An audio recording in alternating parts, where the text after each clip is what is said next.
نبينا كان جنان عليه الصلاة والسلام وأصديتك كدا حديث ويلي سنته ما حفظا سدين أن إرتك كردسون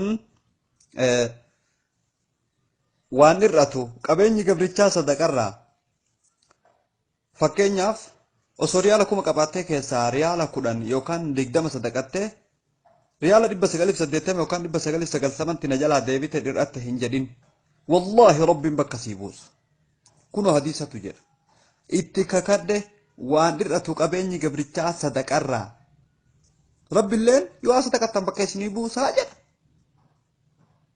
رافع بن خديج رضي الله عنه صدقان بلبلهمتو بلبل ترباتم أنا مرة شفتي جد ilmi keessatti jallatuun balbala hamtuuti. Namni tokko si roorisee qabeenya keessa saamuun balbala hamtuuti. Dhibeen tokko si lakkaafuun balbala hamtuuti. Makiinaan ta'e wayitti bu'uun balbala hamtuuti. Hojiirra ari'amuun balbala hamtuuti. Manni kee gubatuun balbala hamtuuti. Qabeenyi kee saamamuun balbala hamtuuti. Balballi hamtuu baay'eedha. Raafi ibn Khudayj radiyallahu anhu sadaqaan balbala hamtuu balbala 70 namarraa cufti jedha.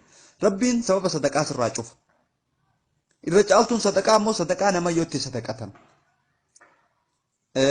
Obboleettii teetitti yoo tola oolte, intala teetan heerumtetti, haboo teetitti, adaadaa teetitti, abbeeraa keetitti, eessuma keetitti, akkuma namni atitti sadaqattu nama yoo kee ta'uun ajrilleen sii baay'ata.